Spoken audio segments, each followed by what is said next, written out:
무신론자가 있었어요. 우리 어린이들 무신론자가 어떤 사람인 줄 알아요? 무신론자는 하나님이 없다 이렇게 믿고 그렇게 주장하는 사람이에요. 어떤 무신론자가 성경을 거짓된 책이다, 하나님 믿는 사람들을 비웃고 하나님이 어딨냐 이렇게 깔보면서 무시하는 사람들이 있었어요. 근데 이 무신론자가 어느 날 주일날 아침에 길에서 한 소년을 만났어요. 아마 온유처럼 이렇게 착하게 생겼고 이렇게 교회 열심히 다니게 생긴 우리 어린이 같았어요. 근데 이 무신론자가 이 아이한테 야 너 어디 갔다 와 이렇게 물었어요. 그랬더니 저 교회 학교 갔다 오는 길이에요 이렇게 얘기했어요. 교회 학교, 교회 가면 아이들에게 말씀 가르치잖아요. 우리 교회도 교회 학교 어린이들이 있는데 교회 학교에 가서 하나님에 대해서 배우고 와요. 저 교회 갔다 오는 길이에요. 그랬더니 그 교회 갔다 왔다는 얘기를 들었던 이 무신론자 아저씨가 그 아이의 믿음을 이렇게 흔들어 놓으려고 이렇게 말합니다. 예, 그러면 너 하나님이 어디에 있는지 나한테 좀 말해줄 수 있겠니? 그러면 내가 너한테 사과를 하나 내가 줄게 그랬어요. 그랬더니 그 아이가 가만히 생각을 하더니 그 무신론자 아저씨에게 이렇게 말합니다. 아저씨, 그러면 내가 아저씨가 먼저 하나님이 계시지 않는 곳을 나에게 어딘지 알려주세요. 그러면 내가 아저씨한테 사과를 2개를 줄게요. 그러더래. 하나님이 계시지 않는 곳이 어디냐 나한테 알려달라. 온유처럼 아마 똑똑하고 지혜로운 아이가 그랬던 것 같아요.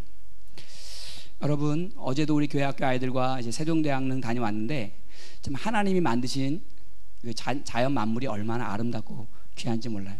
올해 단풍을 못 보고 지나가는 줄 알았는데 보니까 조금 남아있는 단풍들이 있더라고요. 그 색깔이 너무너무 알록달록 이쁘고 노란색부터 빨간색까지 그냥 쭉 이렇게 자연스럽게 물들어가지고 너무너무 아름답고 또 감동받고 그렇게 왔습니다.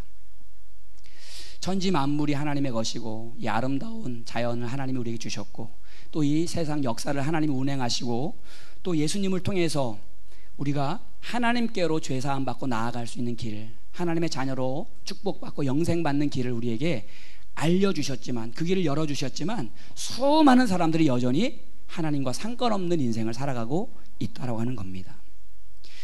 그래서 여러분, 오늘 우리가 살아계신 하나님을 알게 되고 하나님을 만나게 되고 하나님 앞에 나오게 된 것이 얼마나 감사한지 몰라요. 오늘 이 자리에 나오게 된 것이 얼마나 기쁜지 몰라요. 우리가 예수님을 알고 예수님을 나의 구원자로 모시고 영접하고 살아가는 것이 세상의 가장 큰 축복인 줄로 믿으시기 바랍니다. 누가 뭐래도 예수님은 하나님이 인류에게 주신 가장 위대한 축복이고 가장 위대한 선물이라고 하는 사실을 우리가 기억하셔야 돼요. 저를 한번 따라하겠습니다. 예수님은 세상에서 가장 위대한 선물이요 가장 위대한 축복이다. 왜냐하면 수많은 사람들이 예수님 만나서 변화되고 수많은 사람들이 예수님 만나서 하나님께 영광 돌리고 쓰임받고 수많은 가정들이 하나님 안에서 회복되어지고 수많은 사람들이 하나님께서 주시는 재능과 지혜와 능력을 가지고 이 세상을 아름답게 하고 하나님의 선한 일을 위해서 이 세상을 하나님의 나라 아름다운 역사를 이루어가는 일에 예수님으로 인하여서 그렇게 쓰임받고 있기 때문에 예수님 앞에 나와 기도하고 예수님 앞에 나와 예배하고 예수님의 이름으로 우리가 말하고 선포하는 것들을 하나님이 이루시고 역사하셔서 우리가 예수님의 이름을 통해서 우리의 삶 가운데 하나님이 누리게 하시고 하나님이 이루게 하시고 하나님이 역사하시는 놀라운 흔적들이 얼마나 많은지 몰라요. 예수님은 하나님의 아들이십니다. 그분은 그렇지만 이 땅에 인간의 몸으로 오셨어요. 그리고 우리를 위해서 모든 질고를 지셨어요. 고난을 받으셨어요. 우리의 연약함, 우리의 질병, 우리의 상처, 우리의 삶의 문제를 다 담당하시고 고난 받으셨어요. 그리고 그분은 십자가에서 양손과 양발에 못 박히셔서 그 고통 가운데 허리에는 창을 찔리시고 머리에는 가시멀리관 쓰셔서 물과 피를 다 쏟아 우리를 내어 주시면서 우리의 죄를 용서해 주셨어요. 우리가 하나님께로 나아갈 길을 예수님이 활짝 열어주셨어요. 예수님은 십자가에서 죽으신 것으로 끝나지 않고 다시 부활하셔서 예수님이 진정한 하나님의 아들이신 것을 드러내셨어요. 뿐만 아니라 우리도 예수님과 같이 하나님께서 우리를 온전케 하시는 그날에 다시 부활한다. 예수님 부활의 첫 열매가 되셨어요. 부활의 소망을 주셨어요. 영원한 생명의 길을 열어주셨어요. 그분이 우리의 구세주고 그분이 길과 진리와 생명 되심을 증거하셨어요. 그것이 바로 우리에게 주신 하나님의 복음입니다. 예수님은 우리를 영적으로 부유하게 하셔요. 예수님은 우리의 마음을 고쳐주셔요. 예수님은 우리를 자유하게 하셔요. 예수님은 우리에게 모든 슬픔에서 우리를 위로하시고 하나님 안에서 기뻐하게 하시고 찬송하게 하시고 하나님의 영광이 되게 하셔서 우리의 인생이 저주가 아니라 하나님 안에서 복이 되게 하시고 영원히 심판받아야 될 우리의 삶이 하나님 나라의 영원한 상급을 바라보는 삶으로 우리를 바꿔주셨어요. 그렇기 때문에 우리는 반드시 누구를 만나야 돼요? 예수님을 만나야 되는 거예요. 우리는 반드시 예수님을 우리 마음의 주인으로 삼아야 되는 거예요. 반드시 우리는 예수님을 영접하고 우리 인생의 구세주로 모시고 영원토록 변함없이 주님만 바라보며 살아가야 된다라고 하는 겁니다. 여러분, 예수님을 만날 때 우리의 인생이 최고의 인생이 될 줄로 믿습니다. 예수님을 만날 때 우리의 인생이 가장 복된 인생이 돼요. 예수님을 만나야 우리의 삶이 변화됩니다. 여러분, 사람처럼 변화되지 않는 사람이 누가 있겠습니까? 사람처럼 바뀌지 않는 게 없어요. 예수님 만나면 변화돼요. 달라집니다. 새로워집니다. 오늘 이제 우리가 복음, 예수 복음의 은혜, 예수 복음을 통해서 하나님 우리에게 주시는 은혜, 첫 번째 시간으로 함께 나눌 제목이 경외와 엎드림이라고 하는 거예요. 그 복음의 능력이 되시고 그 복음의 소망이 되시는 예수님을 만나게 될 때에 어떤 일이 일어나느냐, 그 예수님 앞에 우리가 서게 될 때 어떠한 일이 일어나느냐. 오늘 예수님을 만나게 될 때 우리 인생 가운데 가장 먼저 하나님을 경외하는 인생이 된다는 사실 여러분 기억하시기 바랍니다. 예수님 만나면 하나님을 경외하는 인생이 돼요. 경외한다라고 하는 말은 공경하는 마음과 두려워하는 마음이 합쳐진 겁니다. 그냥 단순히 사람이 두려워하고 벌벌 떠는 그런 것이 경외가 아니라 정말 공경하는 마음에서, 정말 존귀하게 여기는 마음에서 두려워하는 그 떨림, 그것이 바로 경외라고 하는 거예요. 왜 우리가 너무 귀하신 분을 만나면 사실 우리가 너무 조심스럽고, 너무 귀하신 분을 만나면 우리가 사실 긴장이 되고, 또 우리가 너무 그 위대하신 분 앞에서는 우리가 작아지는 것 같이 느껴지잖아요. 우리 하나님이라고 하는 존재 앞에 우리는 떨리는 자가 되어야 된다고 하는 겁니다. 경외. 그 성경은 여러 가지 하나님을 경외하는 사람이 받는 축복에 대해서 이야기하고 있는데, 하나님을 경외하는 인생은 어떤 인생을 살아가느냐.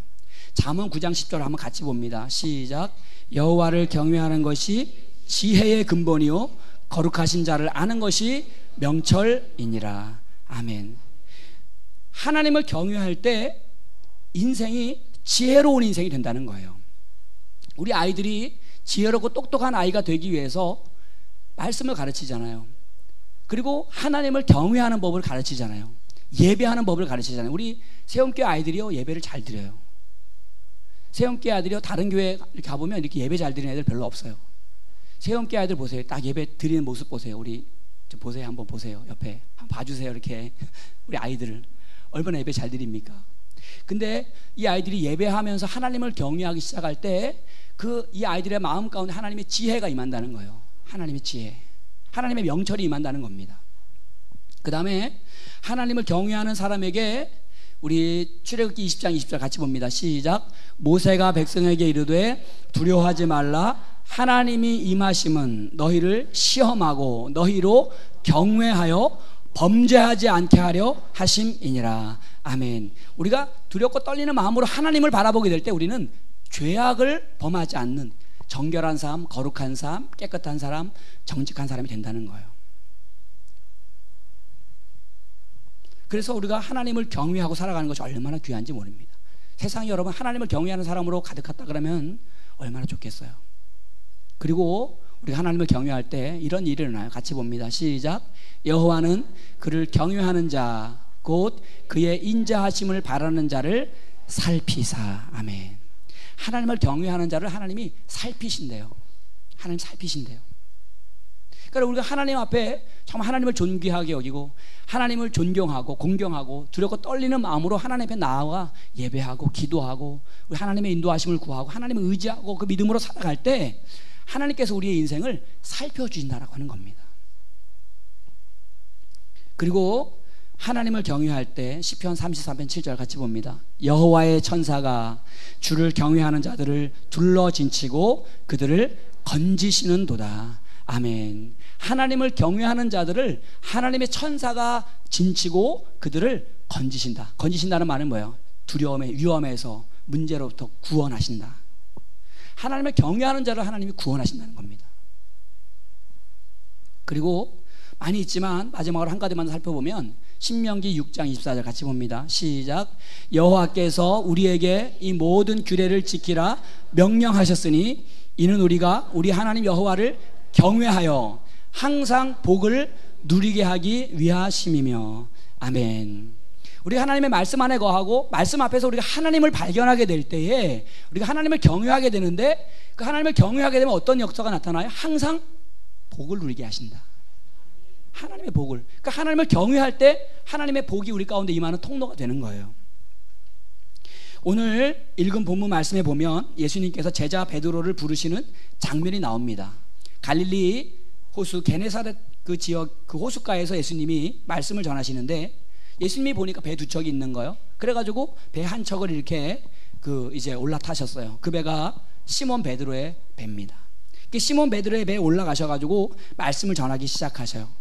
하나님 나라의 복음을 막 증거하시고 그 하나님 나라의 복음 마치시기를 다 마치신 다음에, 그리고 시몬 베드로에게 이렇게 말씀하시는 거예요. 뭐라고 말씀하시냐면, 깊은 데로 가서 고기를 잡으라. 깊은 데로 가서 고기를 잡으라. 그러니까 시몬 베드로가 예수님께 대답합니다. 예수님, 우리가 밤이 새도록 수고했는데 얻은 것이 없습니다. 잡은 것이 없습니다. 그런데 내가 말씀에 의지해서 내가 그물을 내리겠습니다. 그러면서 예수님 말씀에 의지해서 깊은 곳에 그물을 던졌어요. 그래서 고기를 잡았는데 고기가 얼마나 많이 잡혔는지 그물이 막 찢어질 정도로 고기가 잡힌 거예요. 그래서 다른 친구들을 오라고 해가지고 도와달라고 도움을 요청을 합니다. 근데 성경에 보니까 그렇게 친구와 나눔했음에도 불구하고 두 배가 다 잠길 정도로 이제 고기가 가득 잡힌 거예요. 그때 여러분, 예수님이 행하신 기적을 통해서 베드로가 한 가지 경험한 게 있어요. 뭐냐면, 예수님이 얼마나 능력 있고 예수님이 얼마나 두려운 분이시고 예수님이 얼마나 존귀한 분이신지를 그 순간에 발견하게 된 거예요. 그래서 그 예수님 앞에 바짝 엎드립니다. 그리고 고백합니다. 뭐라고 고백해요? 오늘 성경 말씀에 보니까 우리 같이 보겠습니다. 누가복음 5장 8절 시작. 시몬 베드로가 이를 보고 예수의 무릎 아래 엎드려 이르되 주여 나를 떠나소서 나는 죄인이로소이다 하니. 아멘. 베드로가 예수님이 행하시는 기적, 예수님이 선포하시는 하나님의 말씀을 듣고 예수님이 행하시는 그 기적을 보면서 예수님에 대한 마음이 어떤 마음이었냐면, 정말 예수님은 우리와 다른 분이구나. 예수님은 정말 존귀하신 분이구나. 존귀함을 뛰어넘어서 이분은 내가 경외해야 될 분이구나 라고 하는 마음을 갖고 그 예수님의 무릎 앞에 엎드려서 부복하는 거예요. 다른 말씀으로 하면 경외감이 임했다라고 하는 겁니다. 경외감. 그리고 어떻게 반응했냐면 엎드림으로 반응을 했어요. 경외감이 임하니까 엎드림으로 임했어요. 여러분, 예배는 하나님의 경외감 앞에 우리가 엎드리는 겁니다. 그것이 예배예요. 예수님을 만나고 예수님 말씀을 통해서 만난 그 놀라운 기적 앞에 베드로가 하는 반응은 뭐냐면 엎드리는 거예요. 여러분, 우리가 예수님을 만나고 하나님을 경외하는 믿음이 일어나기 시작할 때 우리의 인생은 달라져요. 오늘 베드로의 삶이 오늘 변화되는 첫 번째 그 순간에 시작된 그 사건이 뭐냐면 하나님을 경외하는 그 일이 시작되었다라고 하는 겁니다. 여러분, 하나님께서는 우리의 인생 가운데 우리를 변화시켜 주시고 예수 그리스도 안에서 우리를 하나님의 귀한 도구로 우리를 사용하기 원하실 때에 우리 안에 행하시는 그 일이 하나 있는데, 그것은 뭐냐면 우리 안에 죽어졌던 하나님을 경외하는 그 열정을 회복시켜 주신다라고 하는 거예요. 저는 제가 제 인생 가운데 두 가지 사건을 통해서 하나님의 살아계심을, 그 경외감을 회복을 하게 됐는데, 첫 번째는 제가 1992년도에 이제 막 20살 넘어갔을 때, 그때 저는 서울에서 이제 조그만 이제 직장 생활을 하고 있었고, 어느 날 시골에 계신 어머니가 전화를 했어요. 전화가 와가지고 저희 아버지가 그때 이제 50대 초반이셨는데, 아버지가 이제 간암에 드셨다는 거예요.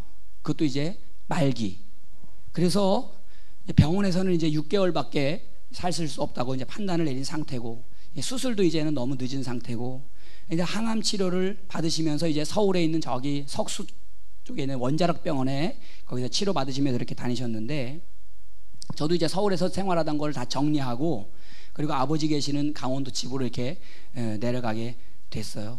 그래서 아버지 언제 돌아가실지, 하나님 언제 부르실지 모르니까 이제 가까운 거리에서 내가 직장을 다니고 이렇게 지낼 때입니다. 저는 그때까지는 몰랐어요.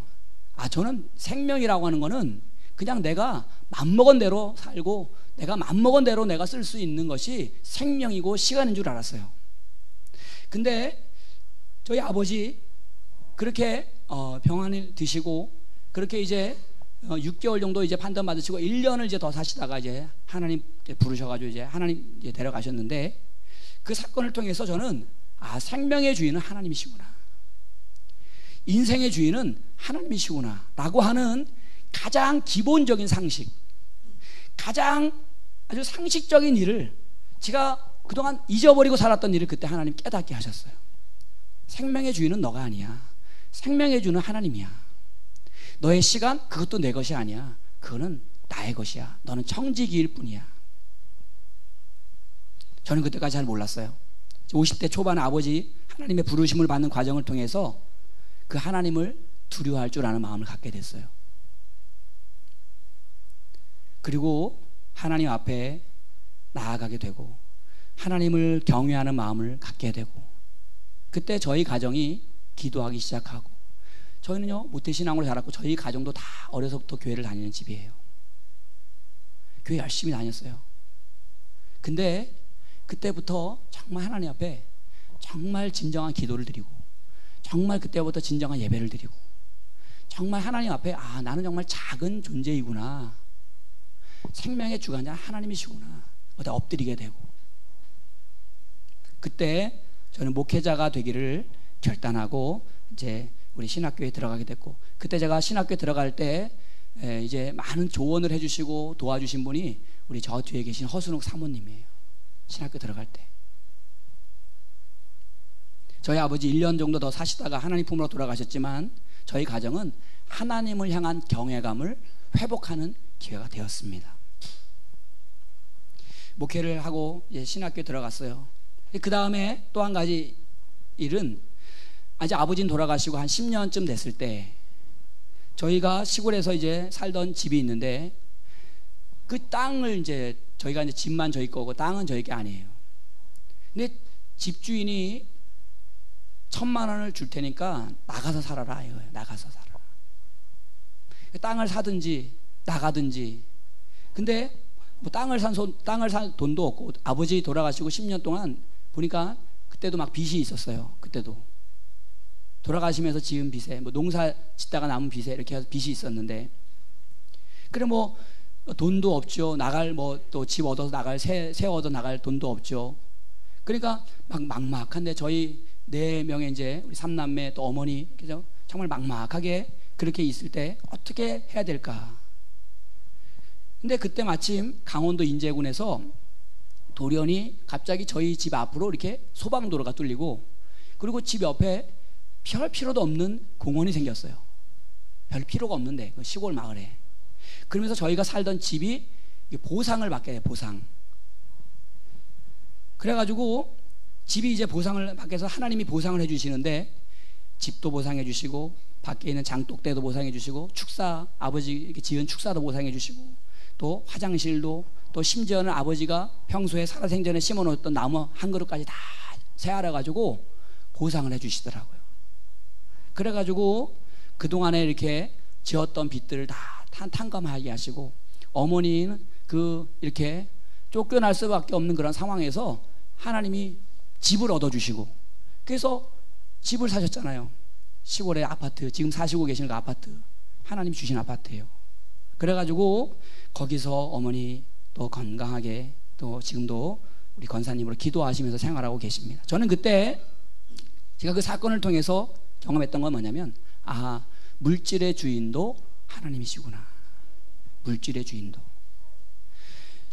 물질의 주인. 저는 우리가 하나님의 부르심을 믿고 우리가 예배하고 끝까지 하나님을 신뢰하고 나가면 우리의 삶의 환경과 우리의 모든 삶의 문제, 특별히 우리가 힘들고 어려울 때, 우리가 정말 지치고 쓰러질 때, 경제적인 어려움 가운데 있을 때 하나님이 우리의 주인 되심을 경험하게 하신다는 거예요. 내 힘과 내 능력으로 할 수 없는 일을 행하시는 능력이 하나님께 있다고 하는 사실을 깨닫는 순간에 더 하나님 앞에 엎드리게 되더라고요. 더 하나님을 경외하게 되더라고요. 저는 두 가지 사실을 경험했어요. 아, 생명의 주인은 하나님이시구나. 물질의 주인도 하나님이시구나. 여러분, 오늘 우리가 예수님이 우리를 부르시고 만나주실 때 하나님을 경외하는 믿음을 일어나게 하십니다. 우리가 예수님 앞에 나올 때 먼저 우리 안에 그 믿음이 일어나야 돼요. 하나님 앞에 두렵고 떨리는 마음으로 내가 서야 됩니다. 그 존재 앞에, 내가 그 거룩한 그 분 앞에 내가 정말 마음에 떨림이 있어야 돼요. 베드로에게, 예수님을 만난 베드로에게 처음 그 들었던 첫 마음이 뭐냐면 두려움이었어요. 거룩한 떨림이었어요. 경외심이었어요. 여러분, 하나님 때문에 내 마음이 떨리게 될 때에 우리의 인생을 하나님이 세워가신다는 사실 여러분 믿으시기 바랍니다. 저를 한번 따라 하시기 바랍니다. 하나님 때문에 내가 떨면 내 인생이 요동치 않는다. 하나님 때문에 내가 떨면 내 인생이 요동치 않아요. 흔들리지 않아요. 근데 여러분, 내가 육신에 흔들리고 세상에 흔들리고 내가 사람들의 어떤 그 이야기에 내가 흔들리는 삶이 되기 시작하면 우리의 인생도 흔들린다는 사실을 여러분 기억하셔야 돼요. 반대로 내가 내 힘으로 내가 든든히 서가려면 할수록 우리는 모래 위에 지은 집처럼 요동하는 삶이 됩니다. 여러분, 미국에 가면은 토네이도라고 하나 막 강풍이 불잖아요. 토네이도. 근데 이 토네이도가 얼마나 바람이 센 줄 여러분 아시죠?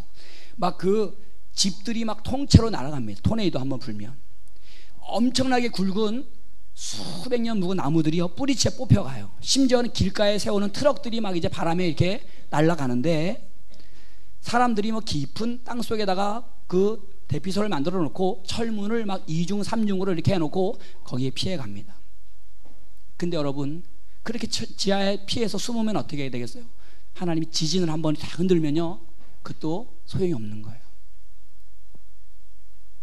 흔들리고 갈라집니다. 하나님이 흔드시면 어디 안전한 곳이 하나도 없어요. 근데 여러분, 이 토네이도나 땅을 흔드는 지진보다 더 무서운 것이 있는데 뭐냐면, 영적으로 부패하고 도덕적으로 타락해서 하나님을 경외할 줄 몰라서 이리저리 죄악으로 흔들리는 세상, 이 세상이 더 무서운 거예요. 여러분, 오늘 어느 나라가 얼마나, 우리나라가 얼마나 어수선합니까? 대학교마다 시국 선언을 하고, 어제는 보니까 국민들이 촛불 시위를 하고 수많은 사람들이 지금 이 나라를 걱정하고 있습니다. 나라가 흔들리는 것 같아요. 국민들은 이 대한민국의 미래가 어디 있냐고 낙심하고 두려워합니다. 정치가들, 위정자들, 경제인들이 하나님을 두려워하지 않고 사람이나 권력에 압첨하고 그것을 두려워하니까 나라가 요동치는 거예요. 여러분, 우리가 살아갈 길은 하나님을 경외하는 믿음에서 시작된다는 사실 여러분 기억하시기 바랍니다. 그래서 시편 46편 5절 같이 봅니다. 하나님이 그 성중에 계심에 성이 흔들리지 아니할 것이라. 새벽에 하나님이 도우시리로다. 아멘. 하나님이 계신 곳, 하나님이 붙드시는 성은 흔들리지 않는다는 거예요. 그리고 그렇게 하나님이 도우시는 시간은 기도하는 시간이라는 겁니다. 새벽이라는 겁니다. 하나님 앞에 엎드리는 시간이라는 겁니다. 하나님을 경외하는 시간이라는 겁니다. 하나님 앞에 엎드리고 나아갈 때 하나님이 흔들리지 않게 하신다는 거예요. 우리 세움교회 성도님들이 하나님 앞에 엎드리는 인생 되시기 바랍니다. 하나님 앞에 기도하는 인생 되시기 바랍니다. 그럴 때 하나님이 요동치 않도록 우리를 붙잡아 주신다는 거예요. 여러분, 진시황, 중국의 나라를 최초로 통일하는 왕이잖아요. 진시황. 절대 권력자, 영광을 만대까지 누리려고 만리장성까지 다 쌓았어요. 그런데 여러분, 인간의 영광은 풀과 같고 잠깐 있다가 없어지는 안개와 같은 겁니다. 그렇게 좋다는 음식 보약은 다 먹고 수천 명의 의사들이 옆에 있었지만 진시황이요, 39세에 천하를 통일하고 49세에 세상을 떠났어요. 진시황이 떠난 다음에 그 나라는 4년 만에 다 끝나고 나는 겁니다. 오래 갈 줄 알았는데 산산조각이 나는 거예요. 여러분, 하나님이 붙잡아주지 않으면 생명도 그 어떤 권세도 잠깐 있다가 없어질 안개와 같은 인생이라고 하는 사실을 여러분 기억하시기 바랍니다. 우리 인생의 소망과 복이 어디에 있습니까? 우리 가정의 미래가 어디에 있습니까? 예수님은 우리를 하나님의 존존으로 인도하시는 분이십니다.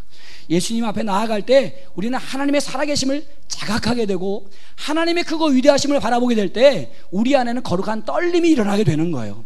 그 하나님 앞에 그 거룩한 떨림이 살아나기 시작할 때 우리의 삶 가운데 하나님이 부어주시는 은혜와 복이 임하기 시작하는 겁니다. 여러분, 우리가 오늘 예배하는 가운데 하나님 앞에 그걸 사모해야 돼요. 하나님, 내 안에 그 떨림이 회복되게 하여 주옵소서. 내가 하나님 앞에 설 때 내가 무뎌져서 내가 하나님 앞에 무감각한 자가 되었다고 한다면은 하나님, 내가 떨림이 회복되기 원합니다. 하나님의 거룩하심 앞에 그 하나님의 그 사랑과 그 존귀하신 그 하나님의 존재 앞에 내가 정말 그 내 마음이 떨리고 내 삶이 떨리고 정말로 내 인생을 하나님 앞에 온전히 맡기고도 남을 수 있는 그런 완전한 믿음이 우리 안에 회복되기 원합니다. 여러분, 마태복음 10장 28절에 주님 말씀하셨어요. 오직 몸과 영혼을 능히 지옥에 멸하실 수 있는 일을 두려워하라. 여러분, 우리가 두려워하는 게 얼마나 많습니까? 그런데 사실 우리는요, 두려워하지 않아야 될 것을 우리가 두려워하고 살아요. 정말 두려워해야 될 분은 하나님이십니다. 하나님을 두려워해야 돼요. 1907년에 평양 땅에 대부흥 운동이 일어납니다.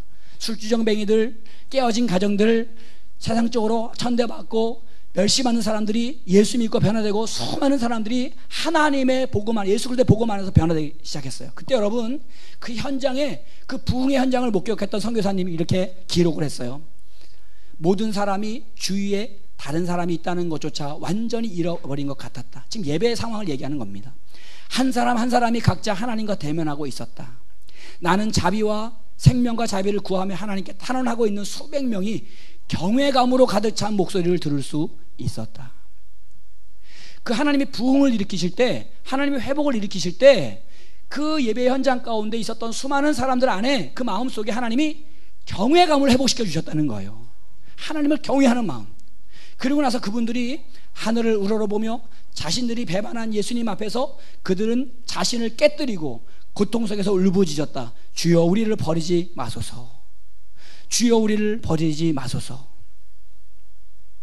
여러분, 오늘 베드로가 오늘 주님 앞에 고백하잖아요. 주님, 나를 떠나소서. 나는 죄인입니다. 경외감이 회복된 거예요. 여러분, 하나님을 경외하는 마음으로 우리 가운데 임할 때 우리는 겸손해져요. 하나님을 경외하는 마음으로 우리 가운데 임할 때 우리는 나의 영적인 실상을 보게 돼요. 내가 얼마나 하나님 앞에 추하고 얼마나 내가 못나고 내가 얼마나 더러운 자인지를 깨닫게 되는 거예요. 우리가 하나님을 경외하는 마음으로 우리가 서게 될 때에 예수님만이 나의 구원자이시고 하나님만이 나의 구원자이심을 발견하게 됩니다. 그리고 엎드리게 돼요. 기도하게 돼요. 예배하게 돼요. 하나님만 의지하게 돼요. 거기에 우리의 축복의 문이 열리게 됩니다. 잠언 22장 4절 함께 봅니다. 시작. 겸손과 여호와를 경외함의 보상은 재물과 영광과 생명이니라. 아멘. 여러분, 세상에 재물과 복이 다른 데 있는 것이 아니에요. 우리가 겸손히 하나님 앞에 엎드리고 우리가 하나님을 경외하는 인생으로 바뀌어지기 시작할 때, 우리가 하나님을 두려워할 줄 아는 그 떨림이 우리 가운데 회복되기 시작할 때 하나님은 우리의 인생을 붙드시고 축복하시는 겁니다. 오늘 베드로에게 주님 말씀하셔요. 누가복음 5장 10절. 누가복음 5장 10절 성경에 본 제가 읽어드립니다. 세베대의 아들로서 시몬의 동업자인 야고보와 요한도 놀랐습니다. 예수께서 시몬에게 이르시되 무서워하지 말라. 이제 후로는 네가 사람을 취하리라. 하나님이 이제 경외함을 넘어서서 하나님의 사명을 감당한 일꾼으로 불러주셨습니다. 저는 제가 우리 구자학 사장님 오늘 교회 오셨지만 제가 우리 교회 나오실 때 정말 얼마나 감사한지 몰라요.